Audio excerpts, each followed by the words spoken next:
estava sentado na minha cadeira, concentrado na prova de matemática. O silêncio na sala era tão pesado que eu conseguia ouvir o som da minha própria respiração.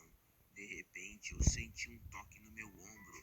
Um toque leve, quase imperceptível, mas o suficiente para me fazer estremecer. Jonas, me ajuda aí, cara! A voz era baixa, quase um sussurro.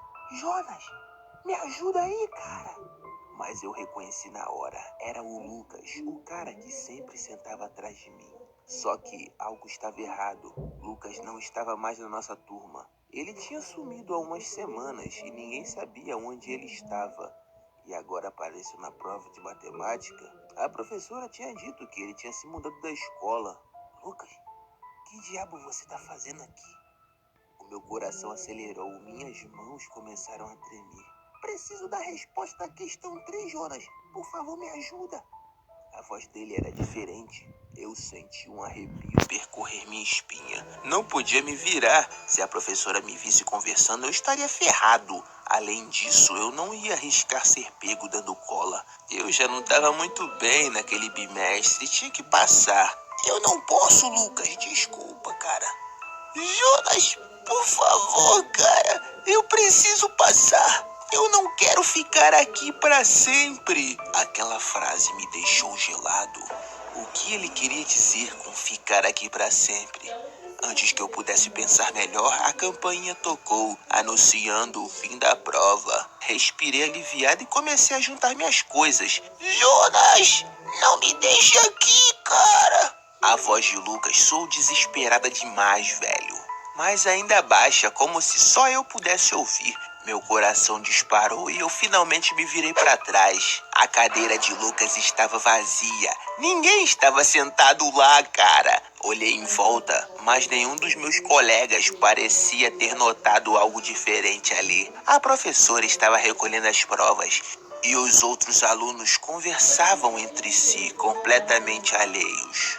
Saí da sala o mais rápido que pude, sem olhar para trás. No corredor, eu respirei fundo. Precisava de ar puro, velho. Tentando me convencer que aquilo ali era só minha imaginação, né? Vai que eu tô ficando pirado. Talvez o estresse da prova tivesse feito eu ouvir coisas. No dia seguinte, decidi perguntar sobre Lucas. Cheguei na sala e me aproximei de um grupo de colegas. Ei, alguém sabe do Lucas? Ele sumiu faz um tempo, né? Eles ficaram se olhando, né? Meio confusos e falaram: Lucas? Quem é Lucas? Perguntou um deles. Sumiu há 2 semanas. Eles riram. Vocês não viram ele atrás de mim fazendo a prova, não? Jonas, não tinha ninguém sentado atrás de você, não, cara.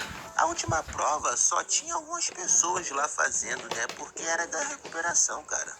Mano, eu comecei a ficar sem entender o que estava acontecendo comigo. Então Lucas nunca tinha estado lá me pedindo respostas. Até hoje, quando eu passo pela sala, eu sinto aquele frio na nuca e ouço um sussurro distante. Jonas, me ajuda aí, cara!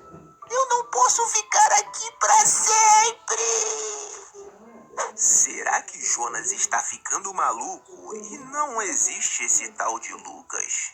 Ou esse jovenzinho, na verdade, foi alguém que estudou há muitas décadas atrás naquela escola e demorou tanto tempo para fazer sua prova que acabou morrendo. E agora busca resposta com outros alunos para acabar sua prova e meter o pé da sala, voltar para sua casa e sua família. Olá, meu nome é Matheus Gonçalves. Sabe aquela história de que o pai saiu para comprar cigarros e nunca mais voltou? Então, aconteceu comigo, mas não foi meu pai, e sim o meu avô. Eu lembro como se fosse hoje. Eu tinha uns 7 anos e vi quando ele saiu para comprar algumas coisas na mercearia daqui do bairro. Eram umas 2 quadras de distância da nossa residência, mas o que demorava uns 20 minutos acabou durando mais tempo do que isso. No primeiro momento, imaginei que havia encontrado algum amigo ou conhecido lá na rua, né? E que eles ficaram conversando, colocando papo em dia ou tivesse ido resolver algo no banco. Sabe como é, né? Aquelas filas enormes consomem grande tempo da pessoa, mas depois de um dia inteiro, nada dele voltar, me Minha mãe e meu pai foram procurá-lo e não acharam. Rodaram a cidade e nenhum sinal do velho. Ele não usava telefone, então falaram com a polícia sobre seu desaparecimento. Os anos foram se passando e a dor aumentando. Se passaram 10 anos, cara. Era uma manhã comum, ensolarada como qualquer outra. A ausência do meu avô já havia se tornado parte da rotina da família. Uma ferida que o tempo não conseguiu curar completamente. Mas naquele dia, algo aconteceu que abalou tudo o que sabíamos. O som de passos arrastados ecoou pela calçada em frente à nossa casa.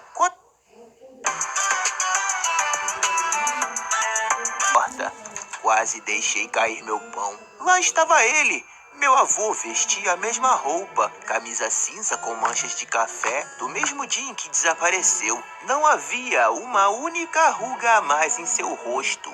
Para ele, era como se o tempo tivesse parado, mas para nós, uma década já tinha passado. Ele parou na escada, franzindo a testa, e ao olhar para mim, seus olhos mostravam desconfiança. Com licença, rapaz. Essa casa ainda pertence a Jorge? Perguntou, referindo-se ao meu pai. Minha respiração ficou presa. Vô, sou eu, Matheus. Que brincadeira é essa? Matheus é só um menino. Deve ter o quê? Uns 7 anos? A dor de ouvir aquilo foi avassaladora. As lembranças de uma criança esperando um avô que nunca voltou se misturaram ao choque de vê-lo ali, intacto, como se o tempo realmente não tivesse passado. Vô, sou eu mesmo. Eu cresci. O senhor esteve desaparecido por 10 anos. Ele deu um passo para trás, olhando para mim como se eu fosse um estranho. 10 anos? Não pode ser. Eu só fui na mercearia. Demorei o quê? 10 minutos? Você deve estar me confundindo com outra pessoa. E eu errei a casa, né? Só pode. Corri até meus pais e contei quem estava voltando para casa novamente, depois de 10 anos.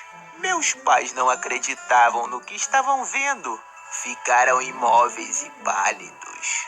Quando meu avô viu os dois, sua expressão mudou para um misto de alívio e confusão. Jorge, Helena, mas o que aconteceu com vocês? Parecem mais velhos. Ele arregalou os olhos, começando a perceber que estava tudo errado. Levamos meu avô para a cozinha para tomar um gole d'água bem gelada, né? Tentando explicar o que havia acontecido, mas ele insistia que tínhamos enlouquecido. Contava com detalhes como saiu de casa naquela manhã, foi à mercearia, comprou algumas coisas e voltou direto para casa. Para ele, o dia continuava o mesmo. Quando mencionamos o nome do senhor Nestor, dono da mercearia que ele foi, ele ficou surpreso ao saber que o homem havia morrido já fazia 7 anos. Isso é impossível. Eu acabei de falar com ele. Ele me deu até um desconto na sardinha. Enquanto isso, nós observamos cada detalhe. Ele não parecia ter envelhecido um único dia. Suas roupas estavam como antes, sem sinal de desgaste, como se realmente tivesse acabado de sair de casa. Mas a dúvida que parava era: o que aconteceu nesse intervalo de 10 anos? Aonde ele estava? Os médicos não conseguiram explicar o que houve com ele. Não havia sinais de envelhecimento significativo ou doenças. Era como se ele tivesse sido congelado no tempo. Mesmo assim, algo parecia estranho. Durante as conversas, ele mencionava lugares e pessoas que ninguém conhecia, como se parte de sua memória pertencesse a outro lugar, outra realidade. O ápice aconteceu na noite seguinte. Eu estava no meu quarto revendo álbuns de fotos antigas. Quando ouvi um som vindo do corredor, eu abri minha porta e saí. Lá estava o meu avô, parado em frente a um espelho, encarando seu reflexo. Eu não entendo,